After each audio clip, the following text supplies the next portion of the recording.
Welcome back to Two Peas in a Kitchen. Today we're going to show you how you can make your own sandwich bread. You won't believe how easy and delicious it is, and you won't want to buy any more bread at the store after you try this. Let's get cooking.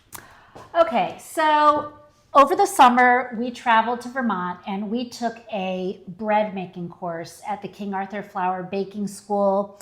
And we learned a ton. We're going to be sharing a lot of things that we learned in other videos. But the first thing we learned when we were there was how to make a basic sandwich loaf. And we went there specifically to learn how to make this. So we made a lot right throughout the week. We did.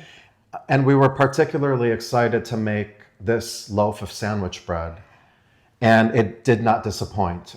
It's an amazing recipe. And what we've learned is that there is no reason to buy junky bread in the grocery store. No. Bread from the grocery store is filled with chemicals. It's filled with preservatives. This is so easy to make. You aren't going to believe it. And we're going to show you how to do it. And in addition to that, the recipe that we're going to do yields 2 loaves. So what we've started doing is we make it on Sunday. And we stick one of the loaves into the freezer. We eat one until about the middle of the week. Yeah. And then we pop the other one out of the freezer and it gets us through the week. And it's so easy. You just take it out in a Ziploc bag and you put it on the counter in 3 or 4 hours. It's defrosted and good to go. And you don't want to store bread in the refrigerator. You can just keep it on your counter. Right. And it's great. And we can't wait to show you how easy it is. We're going to show you the kneading. We're going to show you the whole process, what we learned. We've done it now a few times since we've come back, so we're excited to show you that you can do the same thing. Okay, so the first thing that we're gonna do here is I'm gonna get all of the ingredients into this big bowl, and then Rafi's gonna incorporate it, and he's gonna show you the proper way to knead it. So one of the first things that I wanna talk about is how important it is to weigh your ingredients when you're making bread. If you don't have a kitchen scale, I'm also going to give you the cup and teaspoon measurements for the ingredients in this bread. We highly recommend that you invest in a kitchen scale. We got this one at Amazon. It was not expensive. It makes a huge difference. The density of flour is vastly different when you scoop it out or you put it into a cup than it is when you weigh it. I've already weighed the ingredients here, and I'm going to give you the measurements both in the weight in grams and also in the cup and teaspoon measurements. The first thing that we're going to start with is 720 grams.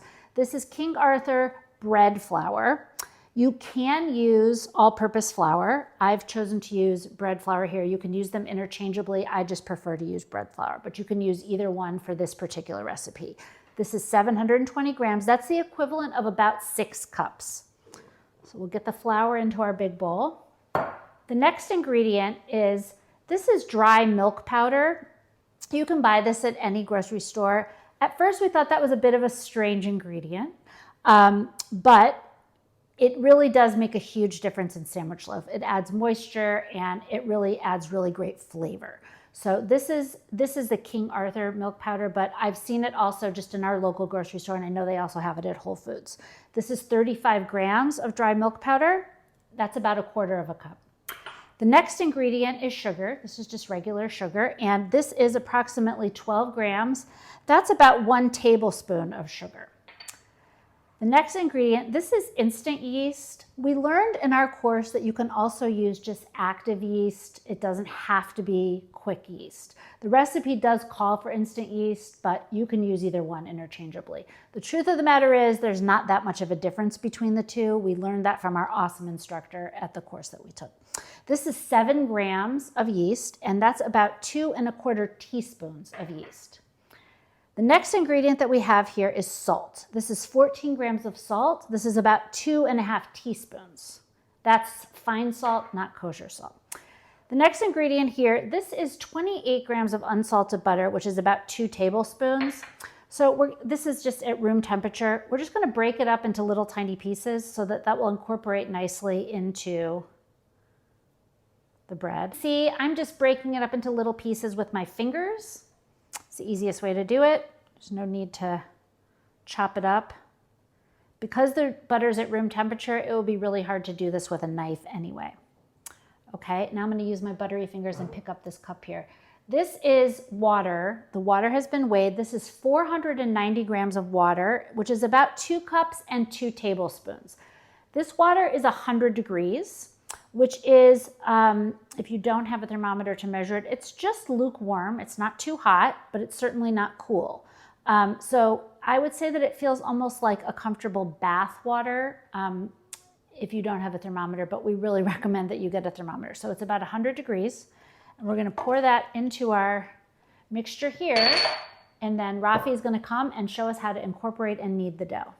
Okay, now what we're going to do first is we're going to take our plastic bowl scraper. These are flexible. These are the greatest tools for bread making. And we're going to incorporate all the ingredients together first before we knead it. So I'm just going to go ahead and kind of rotate the bowl. So I'm starting at the perimeter and then moving on the inside. And I want all the ingredients to be incorporated together. And then once all the water is incorporated well into a shaggy dough mass, then we're going to invert our dough right onto our pastry board here, and I'll show you how to knead it. And you don't have to go super crazy with this. And actually, while we were at King Arthur, one of the instructors was telling us, actually someone asked and said, well, how do you know how much to do this, for until you put the dough on the pastry board and knead it? And she said, until your hand starts to cramp. So my hand is about starting to cramp, and actually it looks pretty good now. Most of the flour has been incorporated.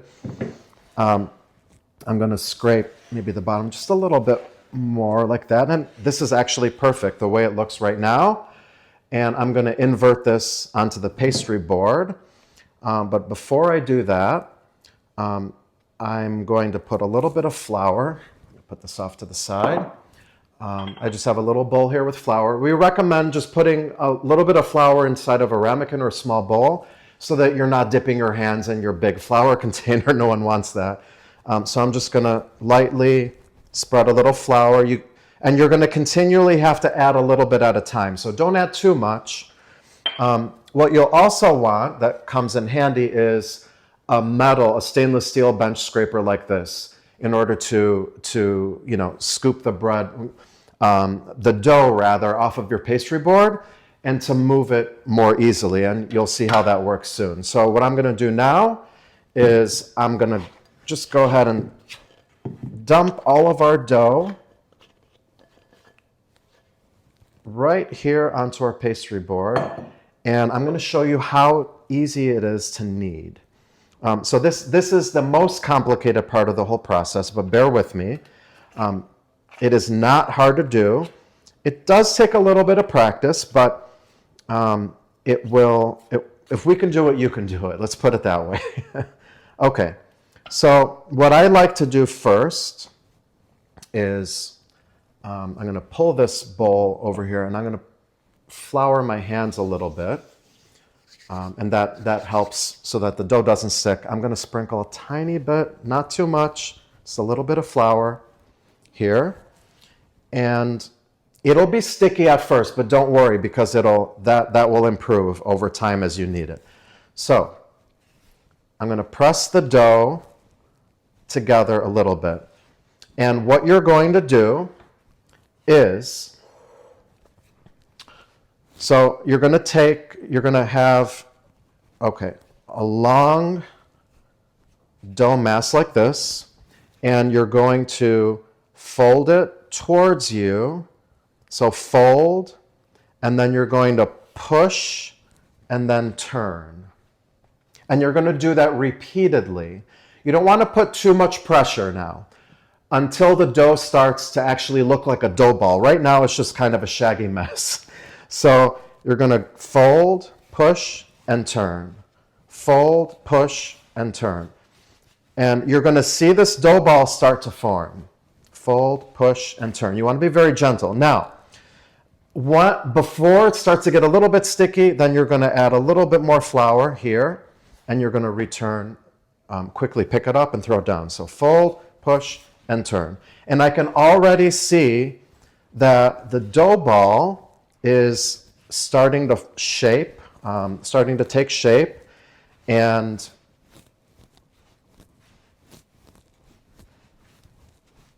There we go. So once you get the hang of it, it's actually quite easy. You don't want to put too much pressure yet. I'll show you shortly.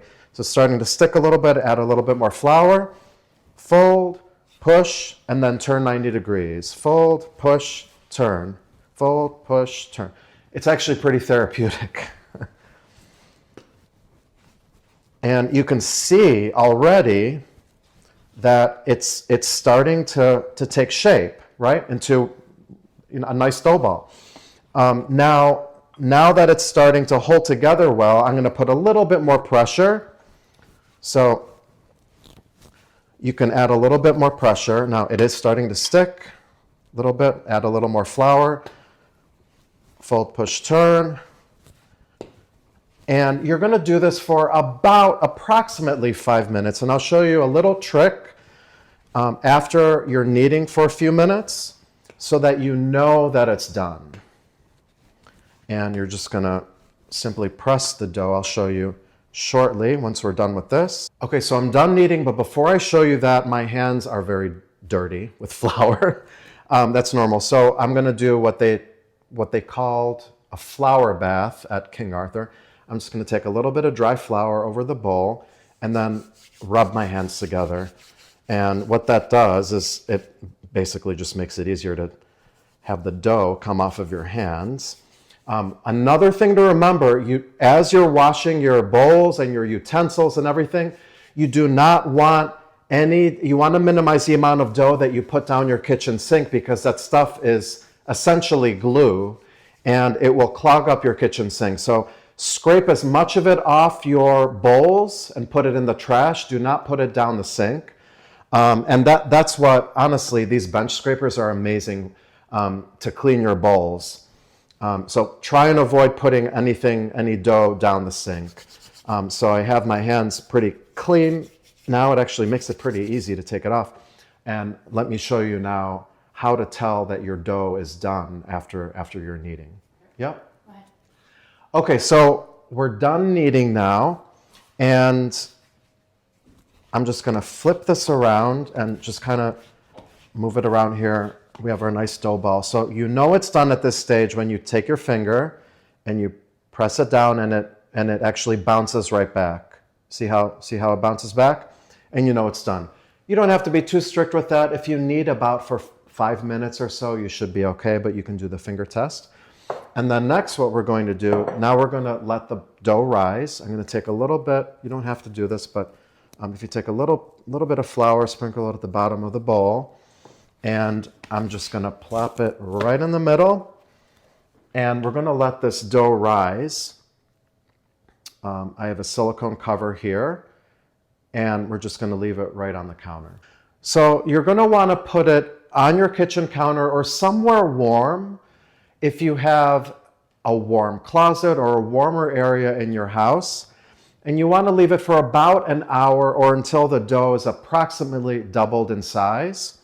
What I like to do at home, I just redid my kitchen at home, and the ovens that I have actually have a proof setting for bread. And so I set mine at 85 degrees, and I put the bowl with the cover and all in there for an hour, and I let it stay there for about at 85 degrees for about an hour, and then we can proceed from there.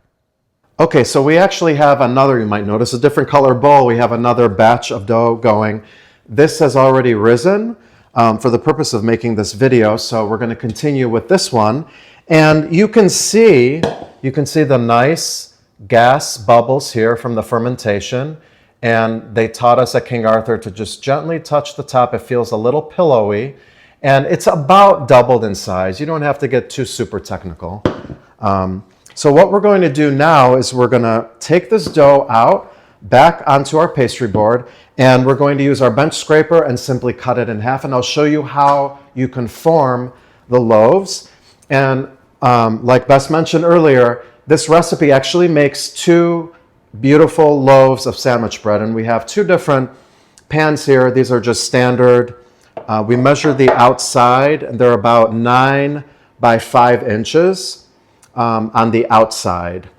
And I myself use these at home whenever I make it, but here we have another. This one works perfectly well too. Okay, so now I'm going to take the flexible plastic bench scraper and I'm just going to go around the bowl just to loosen the dough a little bit. And then I'm just going to invert it, and it came out. Look how nice and clean it came out. And at this point, you can do one of two things. You can eyeball. I'm going to use my metal bench scraper now. You can eyeball cutting it in half. You can even weigh it out if you like on your kitchen scale. I don't think that's necessary. It depends on how OCD you are, but I'm just going to eyeball it and just cut it about right in half, like that. Just like that. And first thing we're going to do, this comes in handy because you can easily move it that way. So what I'm going to do here, I'm going to flour my hands a little bit that they don't stick. So you're going to degas. So gently press down. You can notice the air bubbles, and you want it about like a rectangular shape. And the dough's a tiny bit sticky, but not bad at all. Perfect. So what I'm going to do now is I'm going to fold over about maybe a quarter of the way, like that, and then press down with my palm. And then we're going to make a bow tie.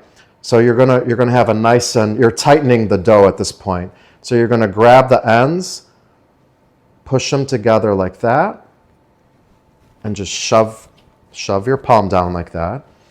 And now we're going to fold it over about 3 times. So we're going to fold it over like this, and then use our palm like that to press it down.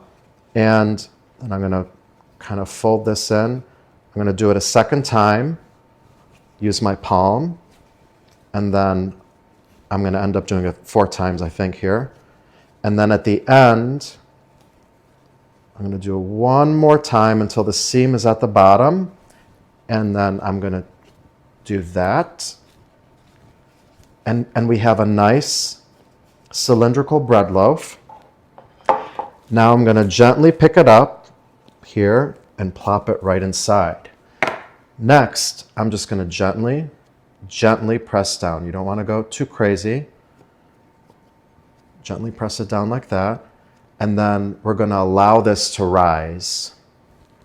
Okay, now we want to cover up we have our 2 loaves here. And I'm just going to cover it with plastic wrap. And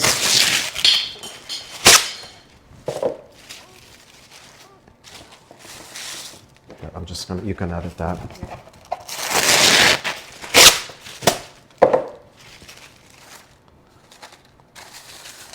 Okay, so I loosely covered the 2 loaves with plastic wrap. You can even use a kitchen towel as well. And you'll want to allow the second rise, you'll want to allow about an hour to an hour and a half of rising time. And what you'll see is the dough will actually rise almost to the top of the pan. So it depends on how warm your kitchen is. So if you need to wait a little bit longer, that's fine too. It might, it'll be a little bit different for everybody. What I do myself at home, since I have the proofing feature in my oven, I do it for 45 minutes at 85 degrees in my oven, and that works pretty well for me. Or like I mentioned earlier, choose a warm location in your kitchen or maybe a warmer closet that's, at 75 or 80 degrees. The warmer it is, the faster it'll rise. So you want it to rise about to the top of the pan, and we'll show you how that looks once we get to that point. And maybe about half an hour into rising, you can preheat your oven to 375 degrees, which we'll bake our loaves at. After the loaves have risen, bake for approximately 25 minutes until the loaves are golden brown.